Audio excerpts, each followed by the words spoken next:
to start building. And at the same time, we're looking at putting the consents process underway as well. And the big thing for us at the moment is fundraising. The building costs we looked at when we started 9 years ago was somewhere between 2 and 2.5 million. Latest estimates we've got are around 4 million to build the building. So, and in the current climate, we don't actually know. No one's willing to put a figure on where that could go to. So, yeah, that's one of the reasons why we would like you to consider putting a bit more into the pot for us. I think at the moment it's looking at around about 2 to 3%. Council are looking at funding, and we do thank you for the support there. But really, a lot of the other councils around the country for surf clubs have been between 15 and 30%, and some of them actually own the clubs and do a complete rebuild. So we would ask that you consider that. One of the big things for us is we need to get this project moving in the next 18 months, because I think we're in our last year of our building. If the engineers come in the next couple of weeks and tell us we have to close the building down, which is a likely possibility, we will have nowhere to base our surf lifesaving services from. And the problem we have with that is we can always move stuff into containers, but the members don't come back if you don't have, a shower for them after they've got out of the water, or, somewhere for a lifeguard that's on the beach for 8 hours, to eat their lunch or anything like that. So we will lose members if we don't get this project underway and up and running really, really quickly. So for us, it's become a real priority project for us. And we really do need good support, not only getting us through the funding part of it, but also helping us through the consents part as well. So if council could consider that, we would really appreciate a bit more support. And we do thank you for the support we've been given so far, especially the community board, who have been really proactive in helping us out. So, yeah. Very good. Questions? No questions. Councillor Prabanov.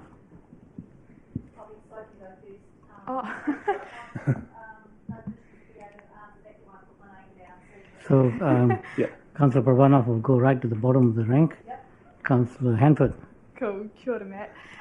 A question around how much you've been able to kind of raise so far. Like, how are things sitting in terms of how much you think you've got? And to date, we've got about $500,000, kind of, sort of in the bank. We have got that funding, so we can make a start on. That's where we've spent probably $70,000 to $80,000, and our members themselves, through doing reports, we've had some of our membership that have done the resource consent, and those people have probably put in probably about 20 to 30,000 worth of in kind for us. So we've kind of got $500,000 secured. We're talking to Surf Lifesaving at the moment, and we're high on the list for Surf Lifesaving, but that will be about 1.5 to 2 million that we'll be able to get from them. We've talked to lotteries and some of the other big funders. That's probably worth another $500,000, and we should be able to get that. And we're doing a big fundraising campaign at the moment, and that we're targeting about $500,000 from that.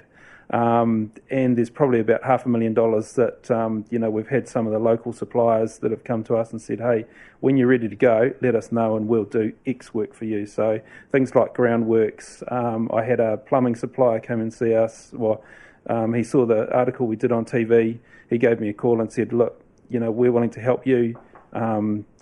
Give us your list of stuff you need and we'll see what we can get. So there's quite a bit of community support out there already. I think we're probably looking at around about $500,000 short at the moment, which means we can start the project, and that'll at least get us to a stage where we can get all of our gear into a building.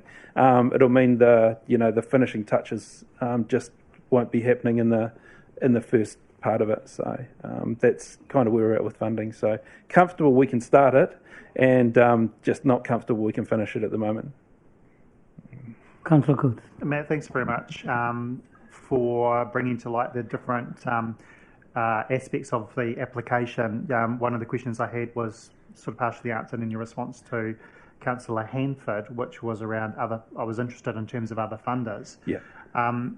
And I think when you spoke, you'd said the cost was now looking upwards around 4 million. Is that what? Yeah, it is. Because I note that your application is at 3.5, and I'm not trying to split hairs, but I'm just trying to understand the other, 1.5 to 2 million from this entity and another 500,000 from here. Yeah. The request to us is for, and I think you said you had about a $500,000 shortfall. Yeah. Yet the request to us here is for $750,000, Yeah. $250,000 over 3 years. Has there been any request from Greater Wellington for funding? I note that they have contributed to your landscape plan, but it's not apparent whether they've offered any in-kind financial contribution similar to what we're being asked to contribute. At this stage, no. What they've done they've done a lot of work for us up to date. They will be doing all the landscaping, which would have been a huge cost for us as landscaping around the building and actually getting the tracks across the dunes to the water for all our gear. They'll be doing all of that as well. On top of that, we've had a number of reports that they've helped us do. So the environmental impact report that we had done, they have paid for that. So there's a number of reports and things like that. And Wayne Boness from Council has actually been on the team that's been helping us out. So he's given a huge amount of his time to the project as well to make it. So but we will. I think at some stage we will be targeting Greater Wellington. But it would be great if the two councils could meet together and say, hey, look, we've got this project here. Both of us are responsible for it. Our target market that we'd rescue out in the water. It's not our water, it's not our beach, but we've been working for 100 years to rescue people in there. It's the community, and it will be a community facility. So, I mean, it would be great if you could take a lead and actually talk to them and say, right, how can we both get together and help? Which that would be good for us because for us as volunteers to come and speak at this meeting, and then on Friday I've got to go up to another meeting up in Levin. Then the week after that I'm in a council meeting in town.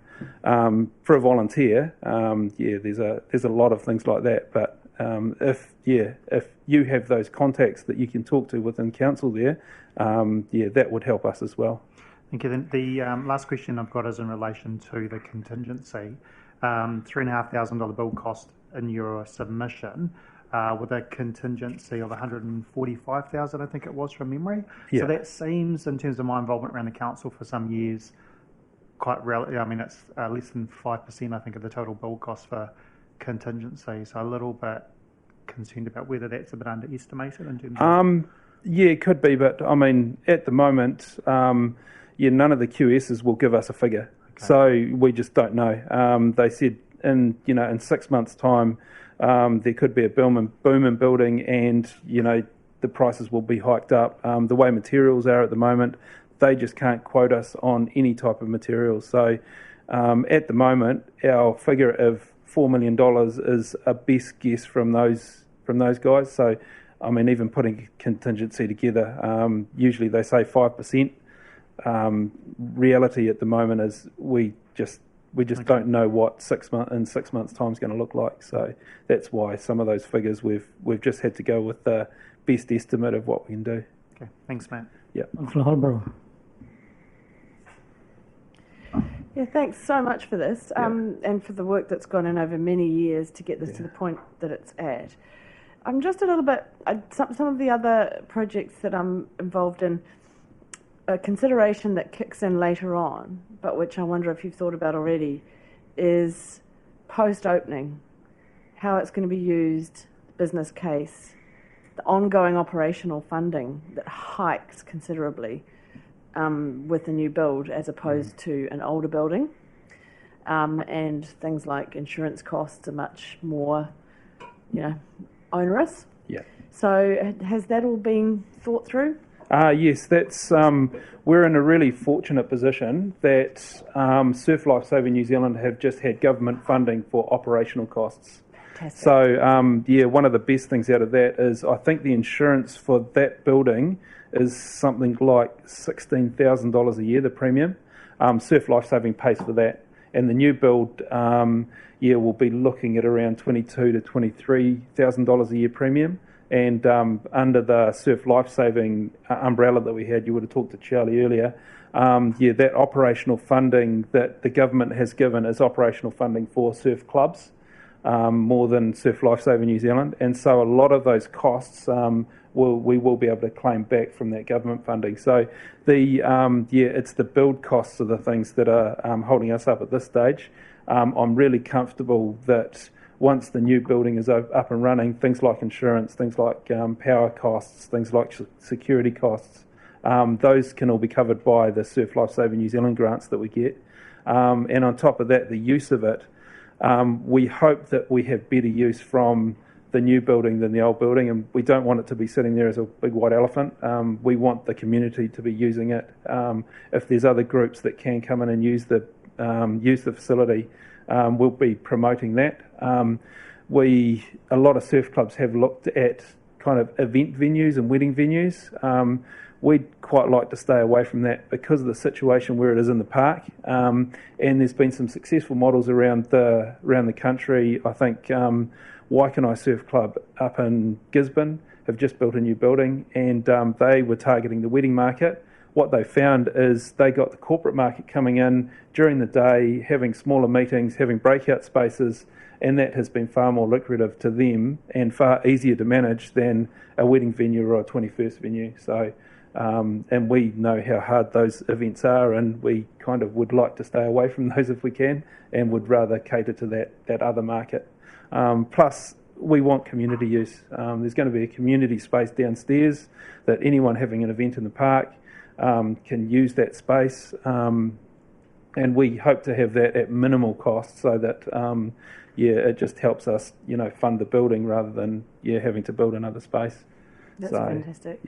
Yeah, I think when you make your funding applications, having a nice little blurb about that is a really good makes a project. Too many buildings around. Every council that I've worked at has had a whole lot of buildings that sit empty for 99% of the time. We don't want that with this one. So.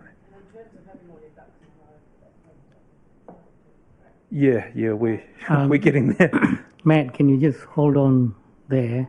I've got housekeeping stuff to do. Okay. Yep. Okay. Look, I need to move this motion that the meeting continue in accordance with Standing Order 4.2, under which members must resolve to allow a meeting to continue beyond 6 hours. I move this. Can I have a seconder? Councillor Jackie Elliott. All those in favour say aye. Aye. Anybody want to say no? I want to say no. Carry. Thank you very much. Okay. Continue. I'm hoping I don't have to start again. Right. Do you want to?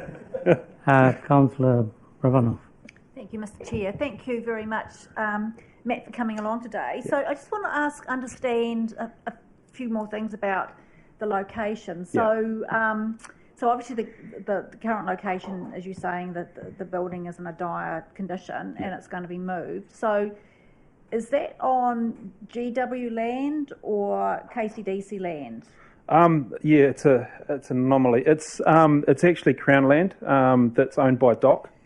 It's under the management of Greater Wellington Regional Council, and it sits in the Kāpiti Coast boundary. So that's one of the issues that we've had all along, is especially the planners from GW have really wanted to cover their butts more than anything. And the site that we've selected now is actually the fourth site that the clubs had drawings done for, because the first three sites that we had, after we'd kind of negotiated with council where the club should go, they've said, oh no, we can't go there. And when we had a look at the coastal erosion problems that are there, a lot of them excluded themselves through the process, and that's part of the reason why the process has taken so long.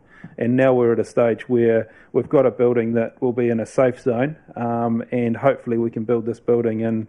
We're not doing the same thing in 50 years' time. So we want a building that'll stay there for the next 100. And being behind the dune, it has its problems with life-saving, as far as not being able to see the beach as well. But as far as keeping the equipment and the building a lot safer, it will be much better in the new location. So there's a lot of thought that went into that. We even looked at different bases up the coast of where would be better. But Paikock is probably the most dangerous area as far as swimming goes down there. Has a good population of people that go swimming at the beach, so it's really the best place to base it from. And our lifeguarding zone is pretty much everything from Waikanai down to Pukera Bay, so we get called out all the way along the coast. So Okay. Right. Thank you. So one of my other questions. Time's running out. I've got one last quick question from Councillor Buswell. Point of quick, order, Mr. A quick Chair. response. Look, I'm really sorry. I've got a next person coming up. Okay, so that's my ruling. So, Councillor Buswell, you've got a very quick question, a quick answer. It's okay. My question's already been answered. It was just about community involvement in the usage of the building, and that sounds like a great idea. yeah. Right. Thank you very much for your Thank you. submission. The next speaker is Moller Architects Limited, Gordon Moller.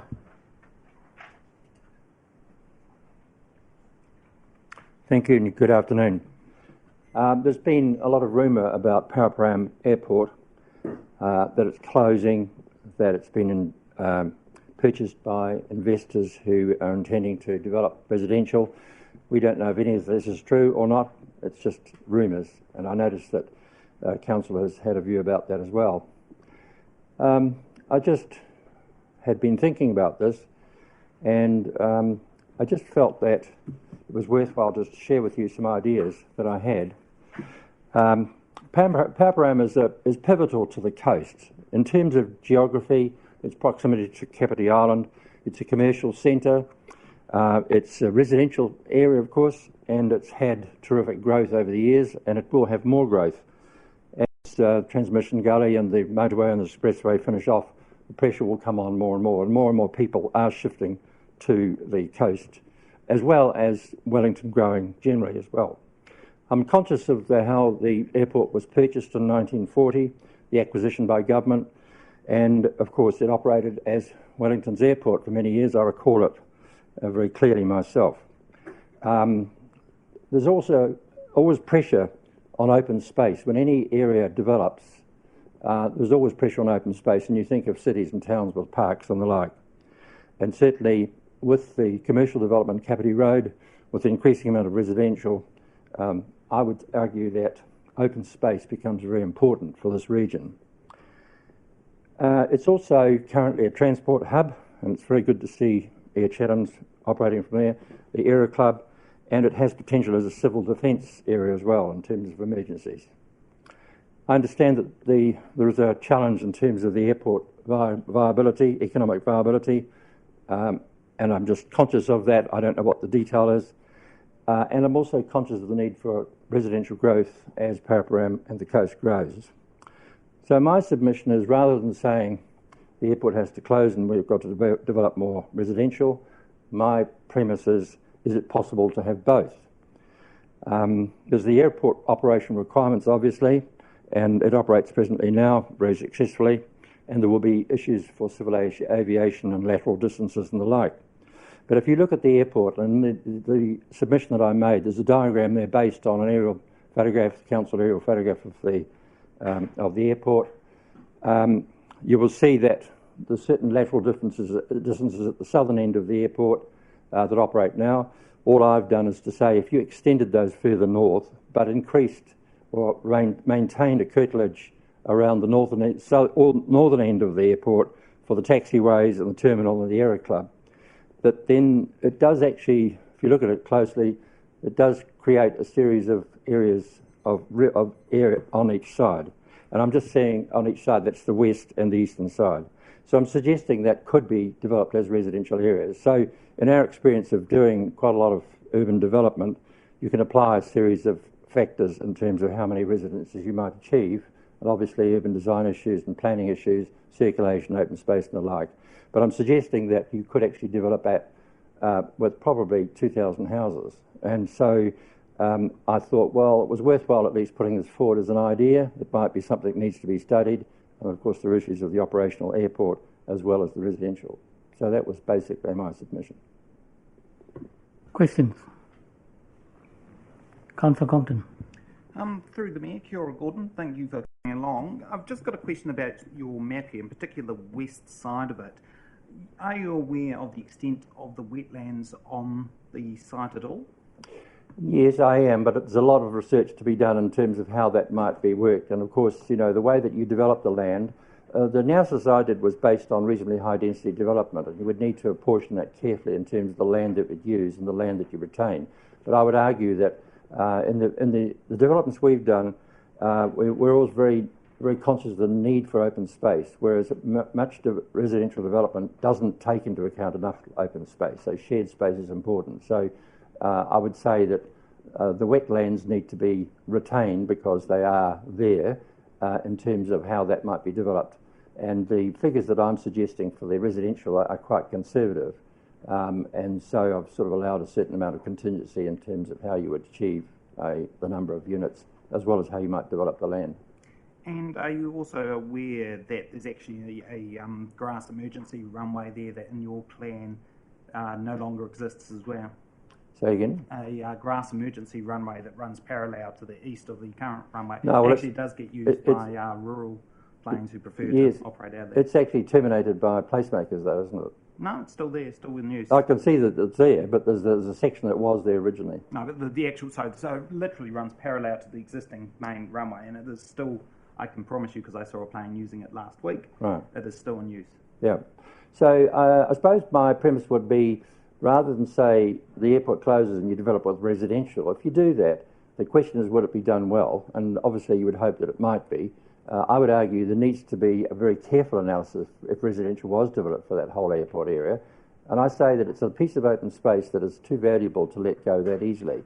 And I just remind myself that whoever thought of creating the town belt in Wellington was a very wise move, because it provides the lungs of the Wellington Basin, if you think of the town belt. And open space, once it's gone, it's gone. And so I'm arguing that this is a valuable asset. I'm not trying to design it. I'm just saying it's a valuable asset that may have a solution which satisfies a number of issues. That is, to retain open space, to retain some sort of transport connection, and also to realise residential that I think the area needs. No, the town belt in Wellington is a recreational reserve that's planted out in trees, and that by its very nature, the airport, you cannot access it as an open space. It might not have any much on it, but it's a closed space because it's an operational airport. So I'll just push back on your comparison with the Wellington town belt there. If you wanted to turn it into a big sort of regional or the district park like that. What I'm arguing is that open space is very necessary for any development, any urban development. And generally speaking, it's not considered well, particularly in smaller scale residential developments where open space is neglected. And I'm just arguing that it's a very important thing to keep.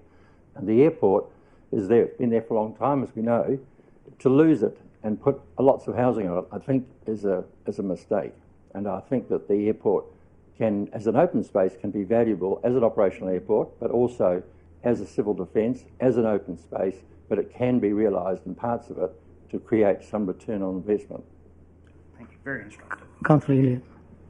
Look, thank you so much, Gordon. I really do appreciate this and recognise, like you, that green spaces in our urban development don't happen by accident, they happen by design, especially when you have fast growth like we are having and will be having.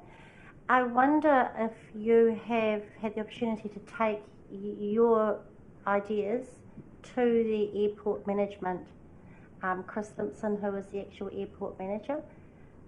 And the reason I suggest this, Gordon, is because we found it since he came here and that Templeton Group made themselves known to us, that they really, really encourage and would like to have conversations with the community to build together some sort of a plan for the future. And I think this is got its place as a really good contribution to that discussion. So I suppose my problem is that it's very difficult to get any information about what's going on about the airport other than what we see on the billboards. And so it may be that some of my premises are erroneous, but I have used the airport quite a lot because I live in Te Horo Beach, but I also live in Auckland. So I commute either by driving or by plane. I find it quite depressing to note that in the terminal, the cafe doesn't operate anymore. The other operators are there, and that's good. I asked them what's happening. None of them seem to know. there's nobody ever any there to be able to ask these questions, although I would like to do so. Oh, certainly. So even if you just Googled Templeton Group, Chris Simpson, airport manager, and his contact details are there. Yeah, sure. I'm sure he would appreciate you getting I'm more in than happy to touch. do that, but you know, Right. that airport has changed hands at least 4 or 5 times over the last 20 years, and the price has escalated substantially. And as I understand it, it's been bought by a group of investors. And investors don't buy things just to let them lose money. And as I understand it, the airport is not viable on its own. It costs more to run than it achieves in income. I agree, but they have front-footed coming forward to the community saying, what is our vision for that land? And I mean the community, not us, council, I mean members of this community. So, give it a go. Well, for example, has the council been approached to rezone the land? Councillor McCann. Thank you. Very interesting discussion. I'll try and put a question in very quickly. As you know, obviously there are claims on that land. So my first question would have been what you've just been asked. Have you talked to the new owners? But have you talked to iwi as well? No, but I'm aware that they were the original owners of the land, and I'm aware that they have voiced an interest in it. Yep. But other than that, it's just to say, I guess what my reason for coming to the council was to say, the rumours are that the airport's going to close, and the natural progression of that is if they've bought it for a lot of money, which I think they have, they're going to want to get return on investment, which is probably residential. And I just think that in its simple form is a mistake. So I think there is a lot of work and a lot of concepts to explore. So that was the reason for my I idea. certainly don't disagree with you that there's a lot of water to flow under this bridge. Have you looked at other airports that are similar to your diagram where houses are so close to a runway? Well, no, but the airport exists as it is. So I would say that one argument could be you don't want an airport there because it's noisy and the residents wouldn't like that. I used to fly into Hong Kong a lot in the old airport, and that was right in the middle of the residential. Admittedly, they shifted that. But there is no reason why, with good design and good mitigation, that it couldn't possibly be. It may possibly be able to make it work. Well, thank you very much. Councillor Boswell. Thank you so much for coming in, and I love all the letters after your name, and it's great to have you residing in Te Horo Beach sometimes. I actually think that this is a great plan, and it's great to see something on paper that is really forward-thinking, and it's a proposal that we could potentially use going forward, talking to the landowners, because at this stage we don't really know what they want. They've been coming to us asking what the community wants. But anyway, I just wanted to say thank you so much for bringing this in. Did you overlay this with the current zoning of the airport? No, I haven't done anything. This is a very simple exercise based on a lot of information I don't know, but I have been involved in, we designed Wellington Airport Terminal, so we've had a lot to do with terminals, and I also designed the extension to Hamilton Airport. We've done a lot of residential development, so we've built an expertise about urban design. I'm very involved with the Auckland waterfront and the planning there with Panuku. And so this is like a first idea. It's not anything that, it just creates a whole lot of questions, really. And that's what we do. When we design, we solve problems by asking the questions, defining the brief. So Absolutely there's a lot of work to do. I'm appreciate just that. saying That's this great. might be a possibility. Yeah, it's great to see it. So thank you very much for putting all that thought into it for us. Yep. Thank you. I've been a resident at Te Horo Beach for 35 years, and it's a beautiful area, and I love the coast. So my interest in coming to the council was to say, I express an interest in what happens to the coast, what happens in Paraparaumu, and particularly what happens to the Paraparaumu, because Paraparaumu Airport, once it's gone forever. Mr. Moller, there doesn't seem to be any more questions. Thank you for the time that you've taken and present on Thank you very much. Controversial issue. Thank you. Thank you. Next submitter, Diana Lubser. Did I get the name right? David will be talking to you. Welcome. Thank you, and good afternoon to you all. I'm going to be providing submission on the documentation that response was asked for. I'm only going to talk about 2 items on that because I only have 3 minutes. So the first thing I'm going to just quickly touch on are the big issues section of the documentation. There I feel that the documentation is very siloed. Each issue is its own little compartment. And I believe that there's an opportunity that if you look at those big issues in a holistic way, you can look at a vision for a sustainable and resilient district rather than each individual issue. For instance, if you look at jobs required under the COVID response, you could link that with the housing and finding jobs under the housing and infrastructure side. Similarly, when looking at the district plan, you could look at housing and nature, how we could look at green space, etc., that we've been talking about in the previous submission. The importance of protecting the wetlands and the green belts is vital for building that resilience. And we're not only talking about resilience to a whole host of environmental, social, and economic changes, but we're looking at the resilience to climate change as well. So a strong, resilient community leads to resilience against all these other factors. And then that links back to having more jobs, etc. So looking at it in a circular economic way, I believe is one, a cleaner way of looking at it, but also potentially a more cost-effective way of looking at how you address these issues. The second thing that I want to talk about is Paikakariki and the coastline in general and the protection thereof. So obviously time is fairly limited in terms of protecting the coastline, particularly around Paikakariki. So the idea of replacing the seawalls is certainly an important thing to do, but I propose that we need to look at it not just in terms of hard infrastructure, we need to look at it in terms of what is called hybrid nature-based solution structures, which is where you use open concrete as well as vegetation replacement. Similarly, along the rest of the coast, the importance for building that resilience of the coastline, strengthening the coastline through primarily vegetation, primarily ground cover vegetation is important, as ground cover vegetation helps build the dunes and therefore protects the many valuable properties behind those dunes.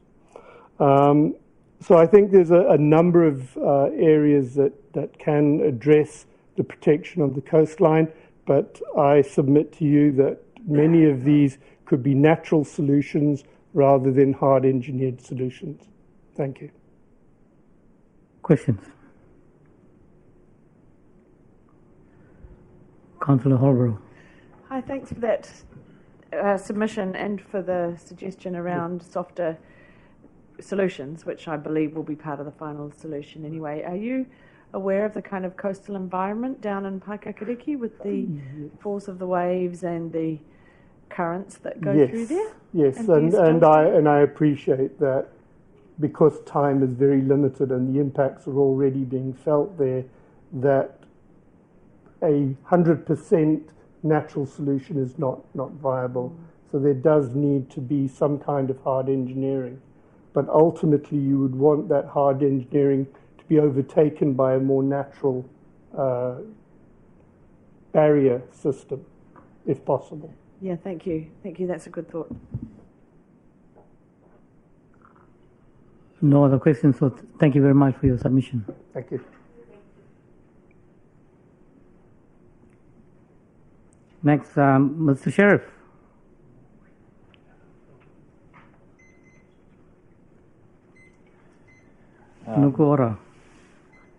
Te Tēnā koutou katoa, tēnei te mihi kia koutou. I'm Phil Gibbons, I'm the Chief Executive of Nuku Ora. Some of you will be familiar with our organisation. We went under a rebrand process earlier this year. We were originally Sport Wellington, and we're Sport Wellington for some 30 years. Thanks for the opportunity to speak to you today as part of this submission process. We support the proposed projects your council are wanting to progress.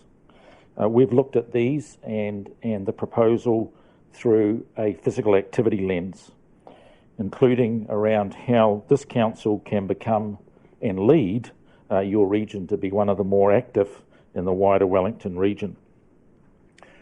The proposal around footpaths is absolutely supported, and supported in the sense that we start to see active transport becoming a much greater and favoured way for people to particularly commute, but having experienced the trails and footpaths, cycle trails in your region, this is an extension of that. We have gone through in our submission and also endorsed the indoor centre and your development of playgrounds. A note in addition to our commentary in our submission would be that there are clearly, to achieve the outcome of play, and particularly with tamariki and rangatahi, other less expensive options for the play provision as well. And I know your council officials are considering that. But we would also add that as you do that consideration, that you are ensuring that they are inclusive in a sense that they also enable children with disability. The last 12 months has been one of change and turmoil in some sense for Nuku Ora. Not only have we rebranded, we have reshaped the organisation through a new 12-year strategy. That strategy is available on our website. The major change that you would see if you visited that website is that we're an organisation around wellbeing. We found that our name, Sport Wellington, was indeed proving to be an obstacle because the moment you mention the word sport, people have a perception of what that means. And sadly, we felt that it was a name and a brand that was actually working against us. Working against us in a sense that Nuku Ora is about physical activity. When we take ourselves back to the original trust deed that was constructed and written 30 years ago, it uses words like leisure, recreation, play, well-being, health and sport. So the rebrand has positioned us, we now feel, into an area that better represents the mahi that we do across the entire region and in particular with your council. I'd conclude by saying our request of this council as part of that long-term plan submission is for you to invest $10,000 on an annual basis across 3 years to support the appointment of a role at Nuku Ora that would see the Spaces and Places plan for the wider Wellington region being brought to life. Happy to take any questions. Councillor Coates. Thanks for coming along today and speaking to your submission. It'd be helpful for you to articulate what you see in your role as the benefits to rangatahi and tamariki through sport and recreation, especially those in low socioeconomic communities. So, follow-up question. Yeah, so the term that we would use to encapsulate that is physical activity. So we're talking about active recreation, we're talking about play, we're talking about sport, we're talking about active transport. So we would embrace under that term physical activity those particular pieces.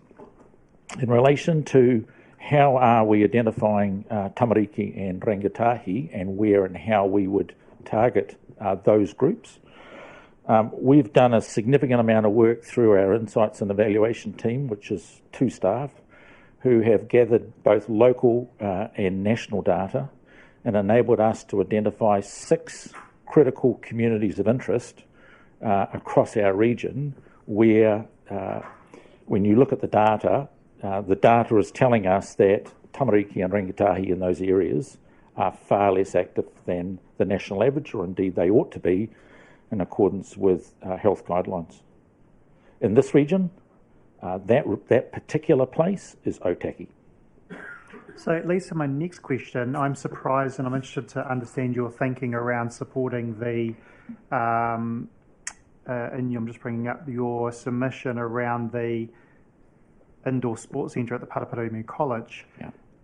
When I know that you know the challenges in Otaki because I've met with your staff in previous years. Yeah. So it's not a case of one or the other. So we would focus particularly in the Otaki region on those who are inactive and the data that is being presented to us to allow us to draw that conclusion with the community around who is inactive in the Otaki region. The other part to our strategy, our 12-year strategy, is making those who are less active more active. So it's not a case of focusing directly on those who are inactive. We want to also be able to provide the opportunity for people who are less active than they ought to be.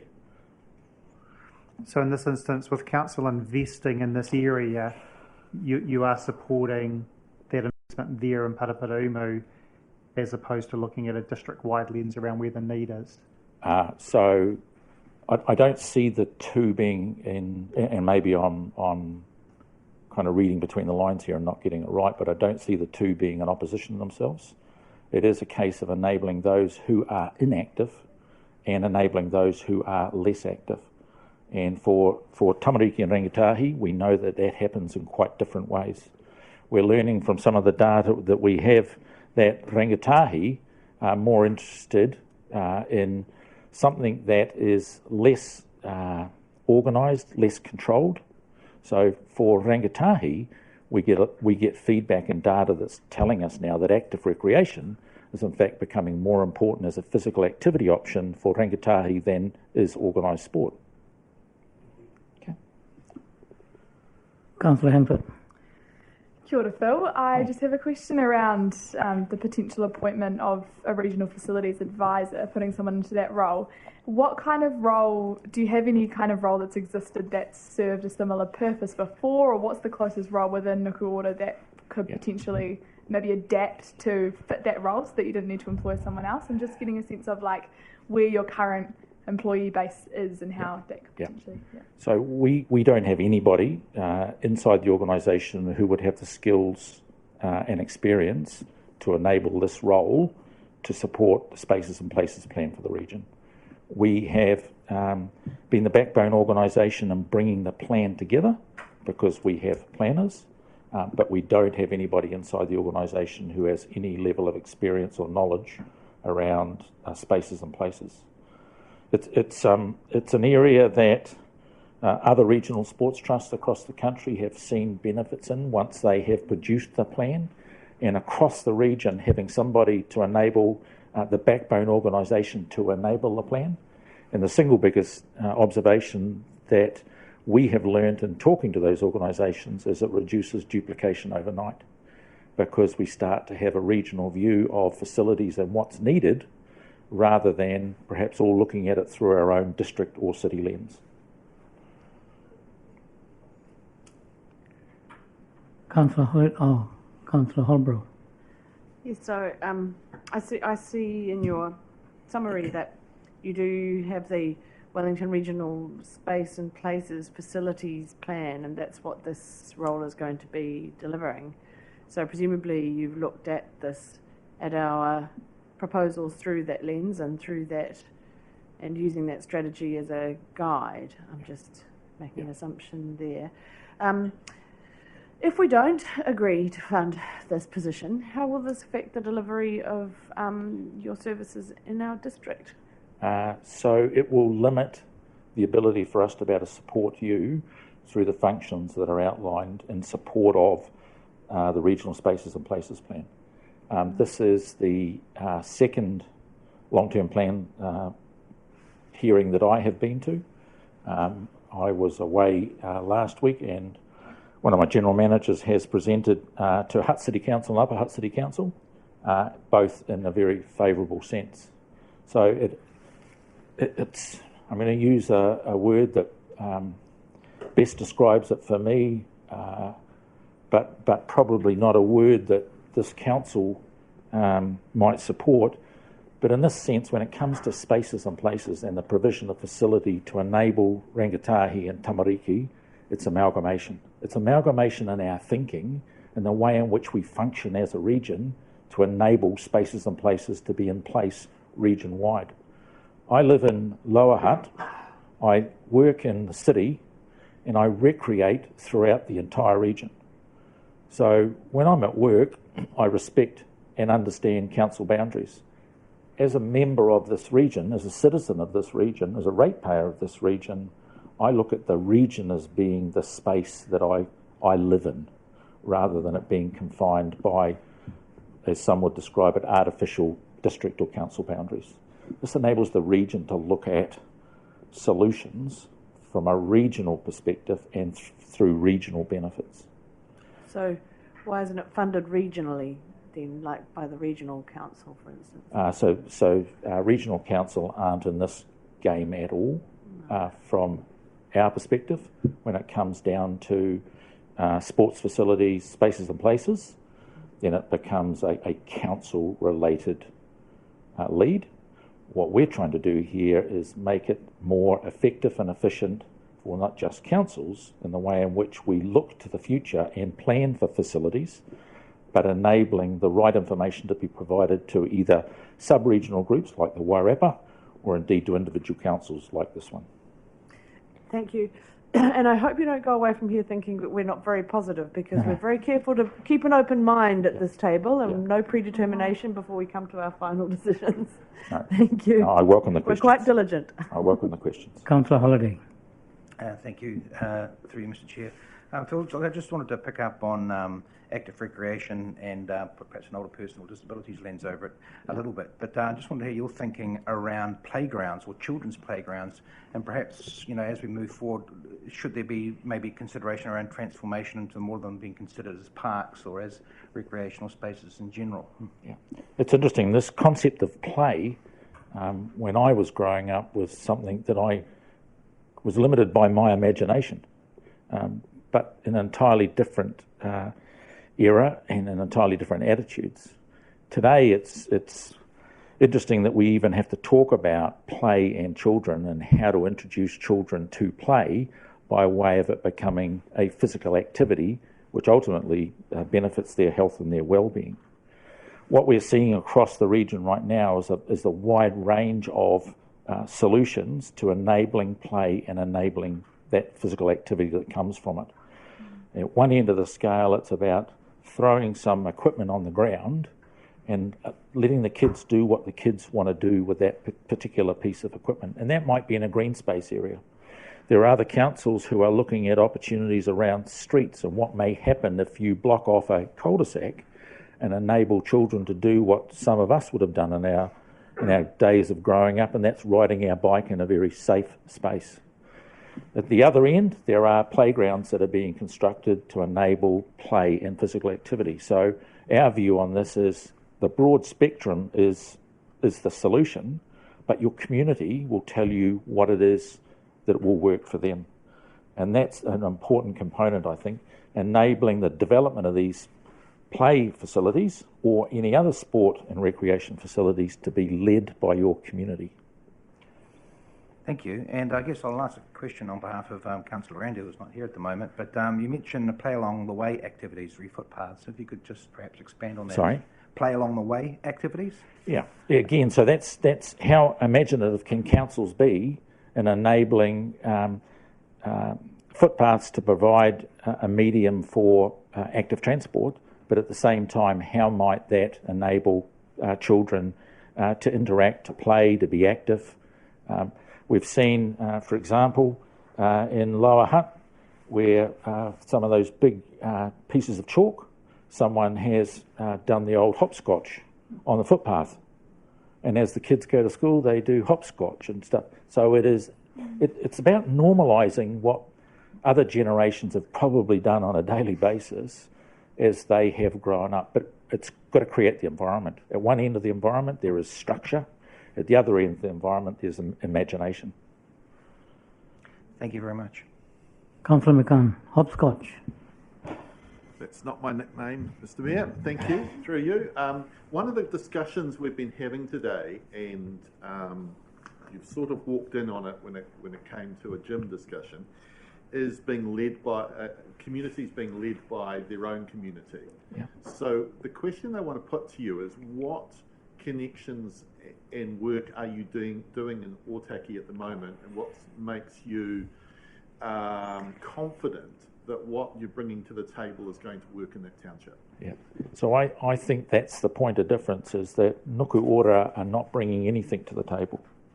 What Nuku Ora are bringing, and I'm going to counter that, I guess, a little, but what Nuku Ora are doing is going into a community and enabling a conversation in the very first instance. There will be some people who, as part of our organisation, will have some areas of expertise, but the reality is going into that community means, what does the community need, and what might the solution look like, and what might the best solution look like for them. So, for example, in Otaki, our relationship with mana whenua in that particular area is not at all strong. So one of the pieces we need to do is to make sure that we have a relationship with each of the components of the community that can contribute to the conversation, and then through our leadership and influence, enable that conversation to go on. As the local community identify what will work for them, then we can start to assist in enabling that. But very reluctant to go in and kind of say, hey, we know best, we've got a lot of experience in this, we think this is the solution for you. I think that's a very good answer. My question would be now, do you think that community would prefer that they were the ones asking those questions and putting together the solutions? And I know that your answer is not going to be yes, because then it undermines your request. Yeah. But just so that you can see where we're coming from. Yeah, I do see that. But one of the things that we have learned, particularly in the Hutt Valley, is that if we don't sit down and talk to people right from the outset and have a series of conversations, then we're never actually going to get to a point where we identify what the problem is that we're trying to solve. We can take a tremendous amount of information around statistics, around youth activity or inactivity or health or well-being, and that's probably where we would help fuel the conversation. But again, it's a little bit like that play solution. If the kids are going to get active by walking to school and we create a safe environment for them to do that, and on the way they're playing a little bit of hopscotch, then what a great solution. We tick the box saying these kids are having 30 minutes each way, each day to school, and therefore they are meeting the guidelines that enable us to say this group of people are not inactive. Indeed, they are not less active, they are active. Councillor Randall would be very happy to have all our footpasses flat as hopscotch requires. Thank you. Councillor Buswell. I'm really perplexed as to what you actually deliver. Yeah. Because as a council, we deliver playgrounds, we deliver cycleways, walkways, bridleways. We deliver that recreational side of things. Yeah.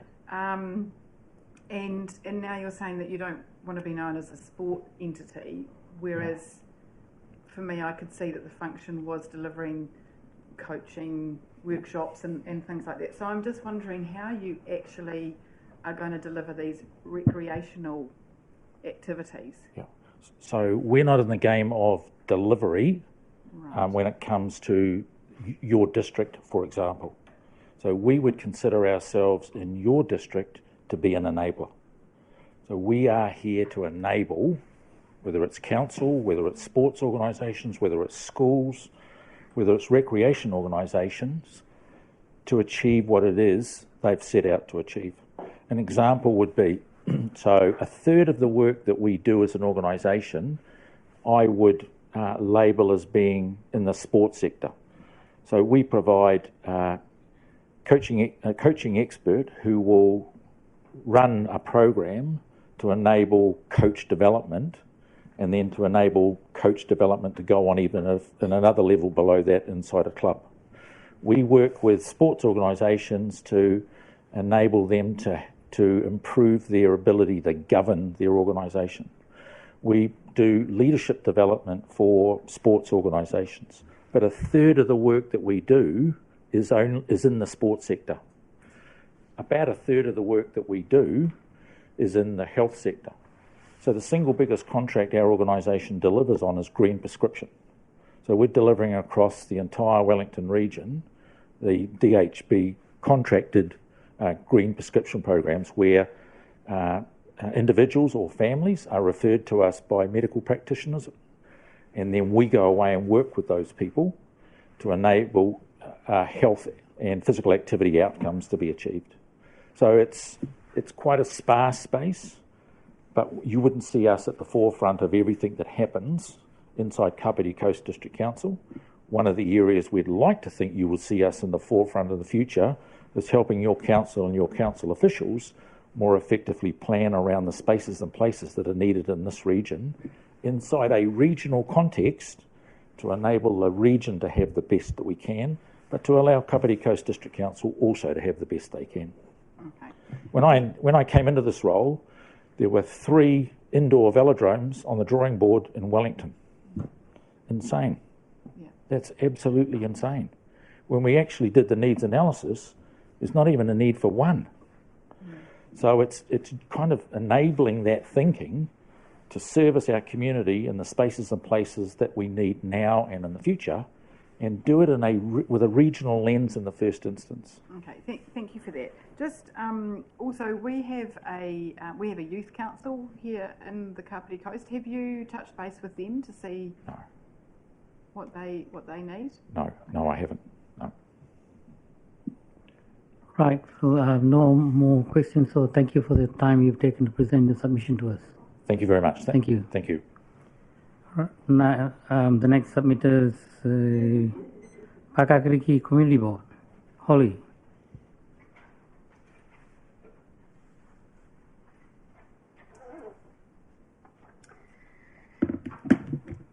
Right, kia ora. I'm going to start with a bit of an analogy. So as you all know, and I know, that unlike other regions in New Zealand, what differentiates the Kāpiti Coast is that it's not a sprawl of suburbs with one main centre. It's a string of communities with individual and immediate long-term challenges. But those challenges are different. And so when it comes to equity and the long-term plan, I want you to think of equity as a parent thinks of equity. And I'm going to ask you to imagine that you are the parent and these communities are your kids and the LTP is Christmas. One kid needs new books, another a tennis racket, the other a bike. And just as we do when we're really parenting, we look at who got what last time and the time before that too, and what's essential and what's not. And we look at the budget. And then, as you're doing this, you're weighing everything up. That kid in the corner, the artsy one who doesn't ask for much, puts their hand up and says, oh look, hey, I really need a new computer. The one I've got's broken, it's making it really hard to do my homework.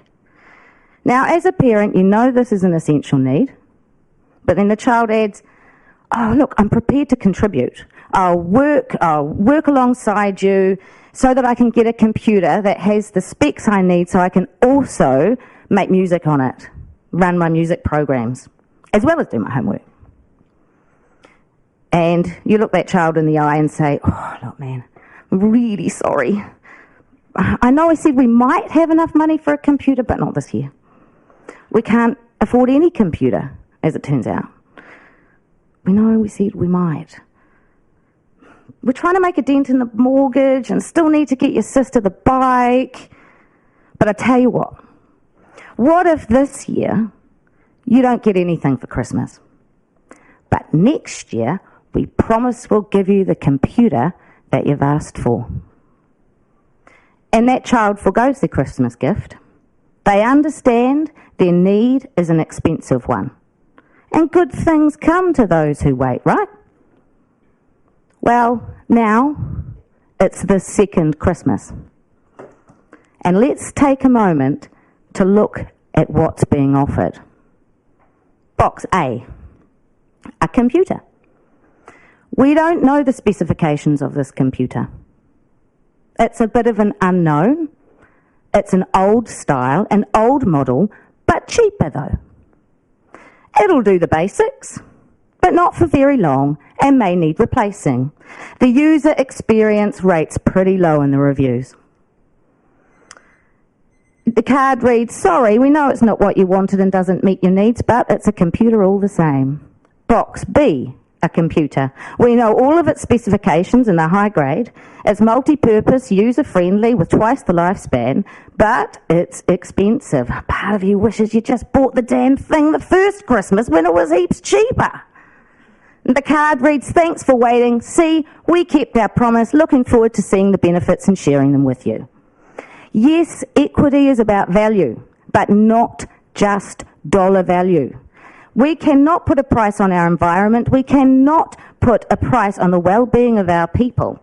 From every single house within Paikākariki village, you can walk to the ocean. It's the only beach on our coast that you can catch a train to. It's our heart, it's our taonga, and it's our spine that keeps all of our communities together. So yes, although the seawall performs the core function of protecting council assets, it has potential to offer so much more as a storyteller, a hub for fostering coastal ecology, a meeting place. It can facilitate, not negate, multiple types of recreation and prop up the wellbeing pillars.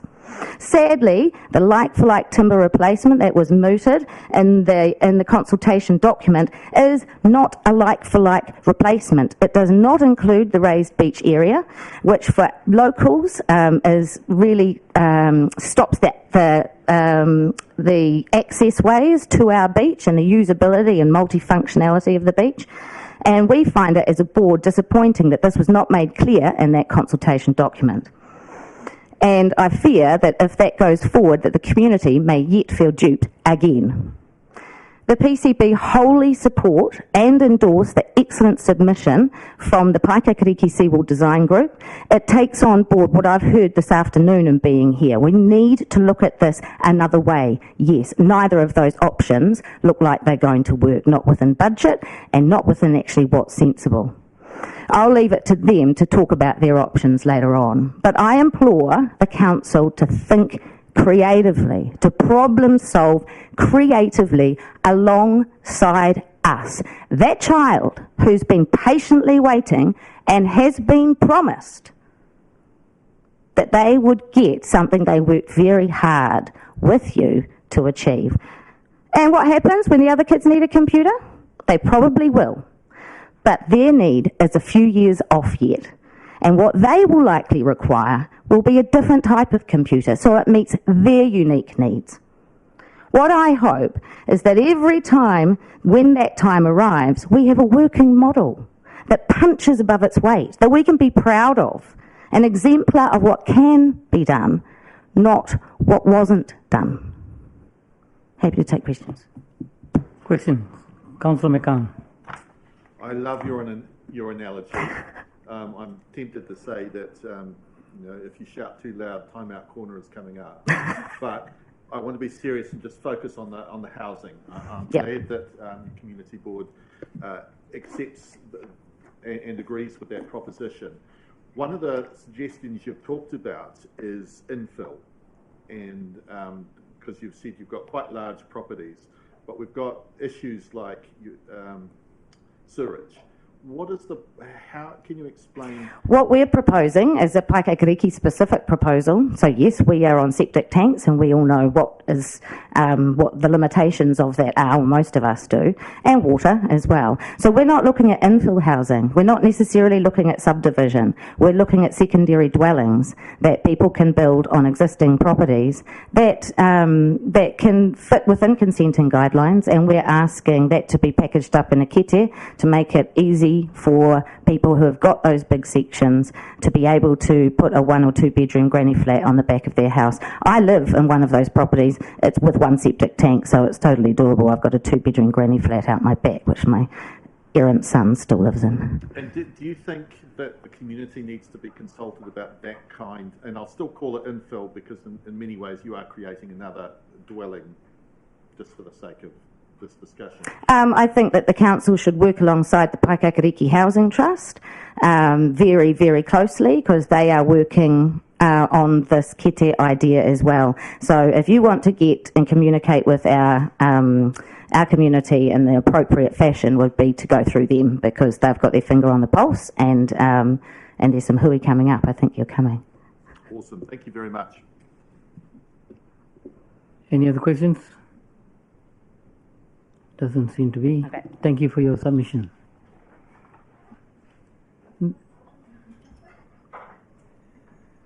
Wellington Regional Health Housing Group. Amanda Scothen.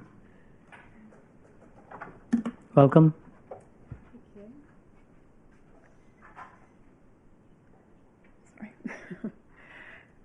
Your Worship the Mayor and Councillors, thank you for the opportunity to speak with you today. So I'm Amanda Scothen from the Wellington Regional Healthy Housing Group, the Executive Officer of that group.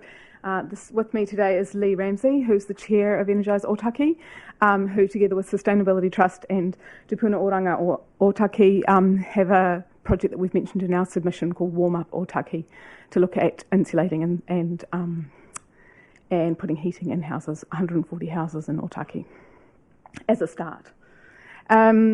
So just for those of you who are not already aware of the Wellington Regional Healthy Housing Group, we're a cross-sectoral group working toward the vision that everyone in Wellington lives in a warm, dry, healthy home by 2025. So we've got a few more years. And that includes Energise Otaki and Sustainability Trust.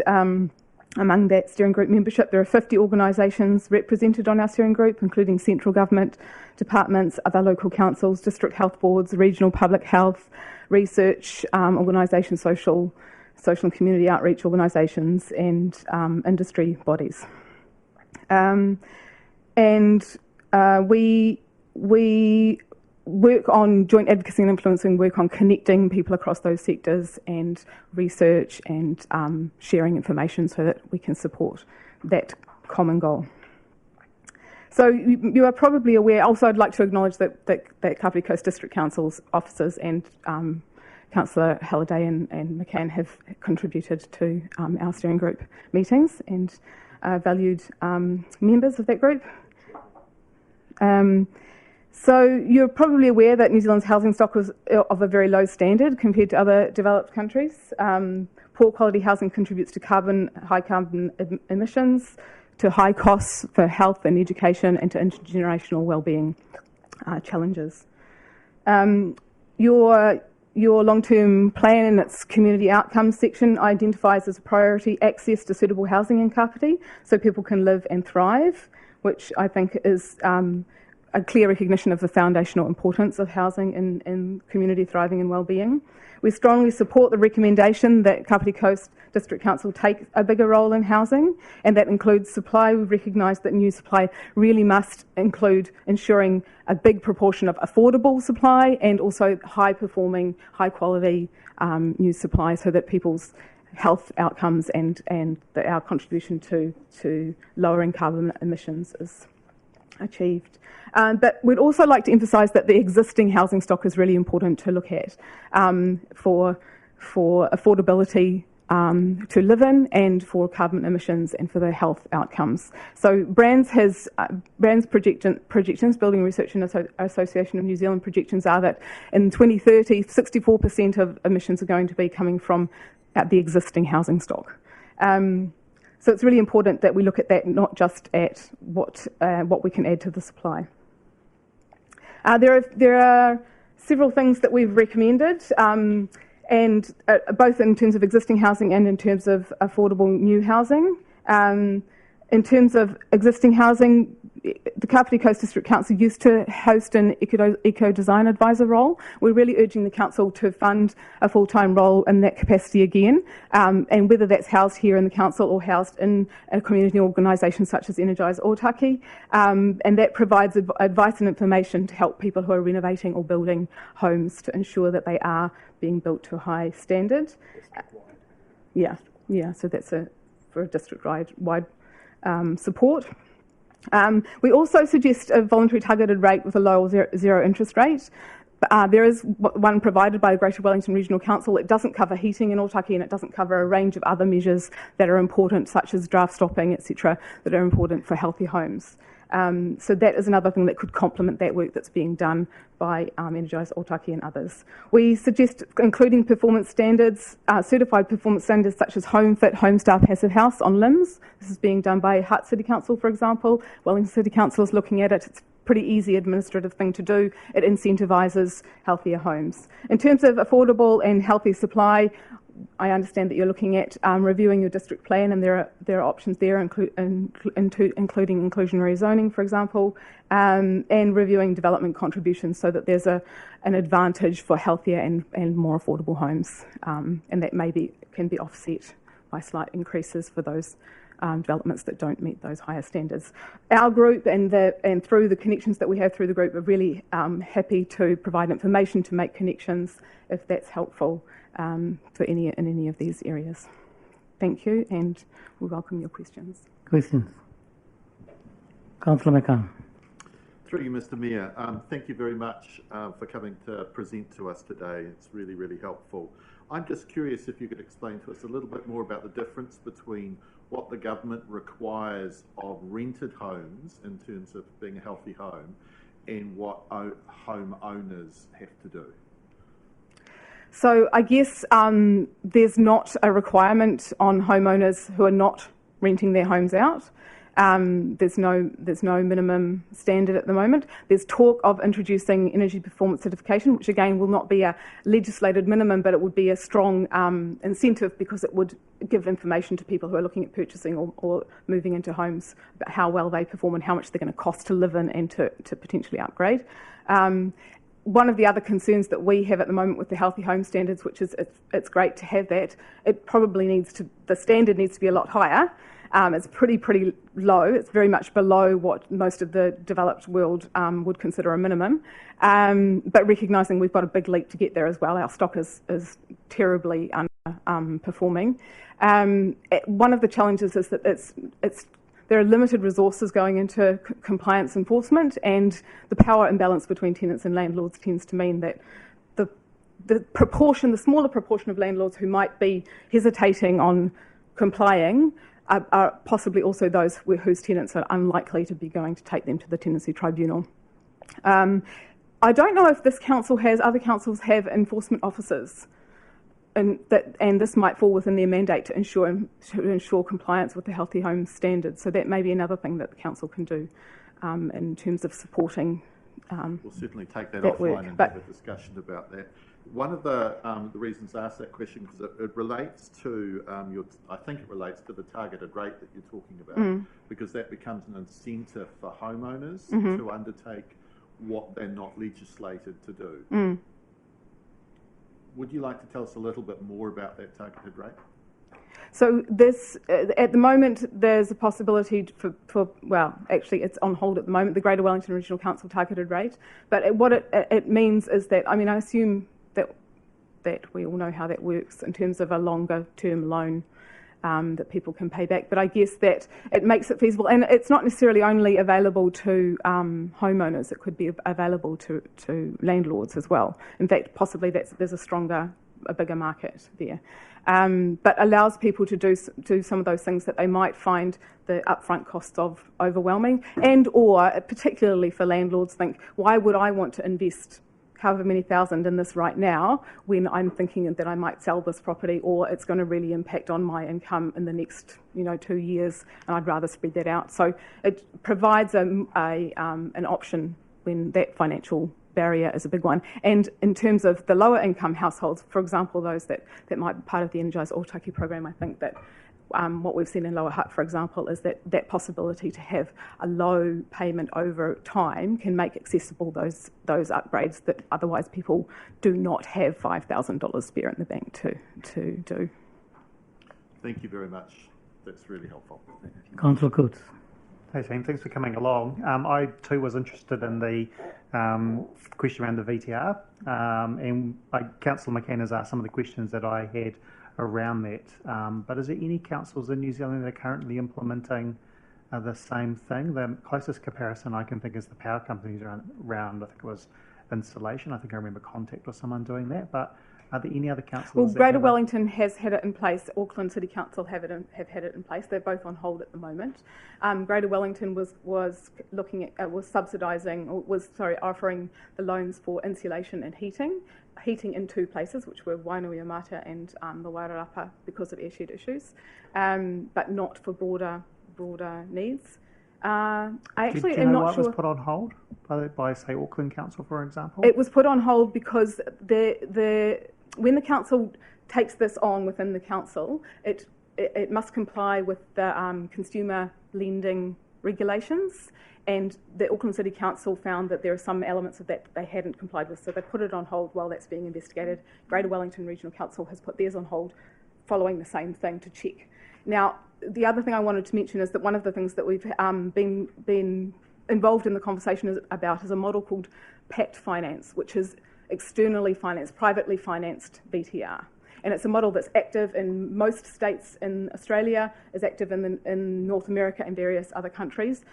So someone with an organisation called Tether is in the process at the moment of approaching the Minister for Housing and the Minister for Local Government about looking at a feasibility study for this in New Zealand. It takes the debt issue away from councils. Potentially it also takes the risk around administering the program, because that could be administered by a third party, and if multiple councils in New Zealand were part of it, it could be done as a national thing. So that's sort of what's going on around that, and that's, I think, a very interesting possibility, because it probably would facilitate that for smaller councils in particular. Thank you. The last question I have is around the eco-advisor, and I noted in your submission where previously it was council and council employee funded as an employee, and there is another option that it could be an external person doing that, or as your submission said, someone even from Energise or Taki. I don't need this today, but it would be helpful to know, without any promises around it happening, what the cost of that could look like, because I think the consideration is interesting, but knowing what the cost for that particular service via someone like Energise or Taki would be helpful to understand. Sure, we can organise that. It's being done in Hutt City Council. Okay. Yeah. If you want to email that through to elected members, that would be certainly help elaborate a little bit further on that option as well for us to consider. Councillor Holbrook, quick question. Yeah, have you included in your members group, are there representatives of the energy distribution or retailer? So the Energy Retailer Association of New Zealand is part of our steering group. And in particular, the person who runs the program that's around, they have a budget advice, financial advice, energy use advice kind of service that goes into homes.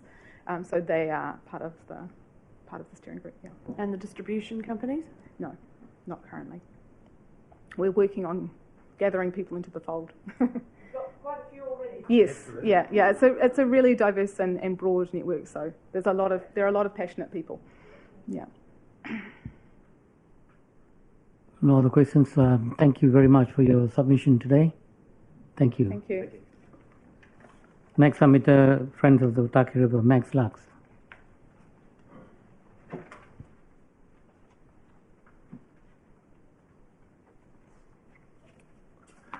Thank you, Mr. Chairman, Your Worship, the Mayor, councillors, council staff. Thank you for allowing us this time to speak to our submission, the Friends of the Otaki River, at this long-term plan for the cleaning of a proposed toilet, which is in conjunction with the Canoe Polo Club of Otaki. For those who don't know me, I'm Max Lutz, and I was the chairman of the KCTC CWB Advisory Group for 12 years. I'm currently the chairman of the Friends of the Otaki River and also the ex-Otaki College Alumni Trust. I'm very proud to say that under my leadership with these two groups, we have achieved somewhere in the vicinity of $900,000 worth of projects which all benefit our community and especially youth. 90% of this money has come from outside and has not been raised within councils, Greater Wellington Regional Council or KCDC. It is important that we have this facility on the Otaki River which is working in conjunction with the Canoe Polo Club, and you know very well, Mr. Chairman, how much use that facility, that CWB facility gets, because I see you and the Mayoress walking it often, and I hope you do enjoy that recreational paradise that has been created for the good of all. It is, beg pardon? It is important to have trained personnel to clean such a public facility, as you all well know. And under the health and safety compliance today, the expertise is certainly that the KCDC already engage with the circuit that they clean the toilets at Otaki. So this would just be another one which would have to be looked at least daily. It would not be a locked facility, but it would certainly be open for everybody to use. And this is certainly will be available to the volunteer group, strong volunteer group that meet every Wednesday working up the river, as well as all the other users of this long, wonderful walkway. The existing toilets are certainly well maintained, and so we would certainly be very appreciative if this one was maintained to the same standard. So without any further ado, Mr. Chairman, I just make this submission here today, and thank you very much for considering it. Questions? Councillor Coates. On a less serious note, did you happen to borrow the toilet from another ratepayer in Kāpiti by chance? Well, as you can see, James, you see, along with many others, I'm rather desperate for this facility to be put in place. Thank you, Max. On a more serious note, I know there was a lot more work involved around the site that the previous abolitions block went on. Are you aware of the ground conditions or the environment in which this is? It a lot more simpler site, or we not got that far yet? And then I've got a follow-up question. Yes, it is. We have gone down that track with Greater Wellington Regional Council. We have permission from Greater Wellington Regional Council for this facility to go in. It's an identical one to the facility at the Otaki Estuary. It is a self-contained containment facility which will be pumped out, and Regional Council requirement was that it be up out of the 100-year floodplain, which it will be with the site that they have suggested where it goes, and it will be a flushing system. And also, Greater Wellington Regional Council do have other portaloos similar to this within the floodplain, within the 100-year floodplain event, if it actually happened. So this one is certainly well clear of that, and we are going down the track with KCDC about the building consents required for this facility, this Portaloo facility, and so everything's well on track. We have the funding for this facility already arranged in conjunction with the Canoe Polo and the Friends of the Otaki River. Thank you. The follow-up question, do Greater Wellington, I'm not aware in terms of their services, do they have toilets throughout the district themselves that they clean themselves? I know that we have the shared arrangement over the first one at the Otaki River mouth. Yes. But do they, like Queen Elizabeth Park, for example, do you know whether they've got other toilets? The point that I'm getting at is, do they have no toilets, that they have a cleaning service that they provide, given that it's on Greater Wellington land? That's correct, James. They don't have any other toilet facilities within that area, but this facility actually will be on Winstone's leased land, which is leased to Winstone's till the year 2046. Right, and last question, how well used is the one that has been put in? I'm obviously Tohora Beach, so I don't frequent that area as much as his worship and his lovely wife. Yeah, well, James, the one at the estuary is certainly very, very well used. It's appreciated. At this stage, it hasn't sustained damage or graffiti, and it is very, very well serviced by KCDC, and we do thank you for that. It is visited in the morning and unlocked, locked in the evening and cleaned, and it is absolutely appreciated by the ratepayers and all the users of the CWB walking tracks. Councillor Buzzell. Thanks, Max, for coming in, and really appreciate all the work that you do for the Friends of Otaki River and the larger or the wider Otaki community, particularly around the alumni at Otaki College. My question is just around the vicinity. The Crystal Bends area, the lakes, is a really, really well populated area. At the moment, what do people do? Like, where is the closest toilet? Where is the closest toilet from Crystal's Bend? Public toilet is actually at New World in Otaki.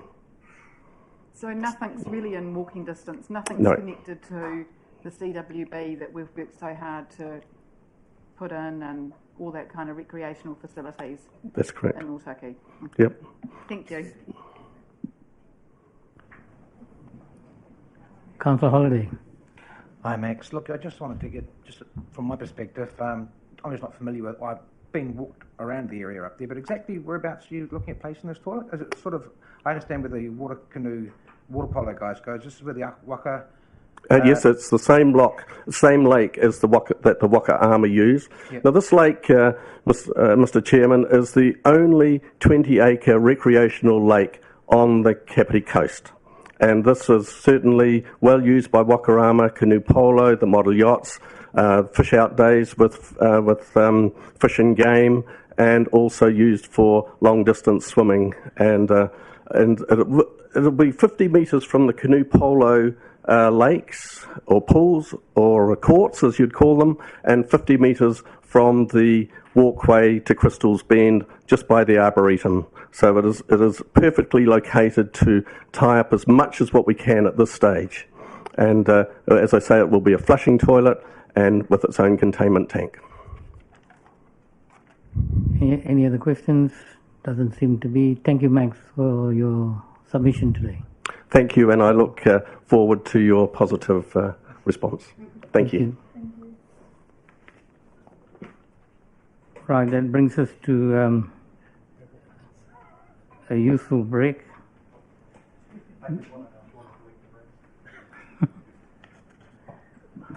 Dinner break. They do maintain the toilets in Queensmith Park. He just said it. So it was kind of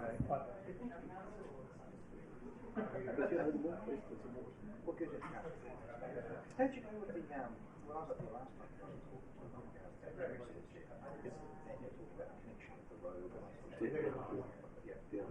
Well, look, still talking. Another meeting.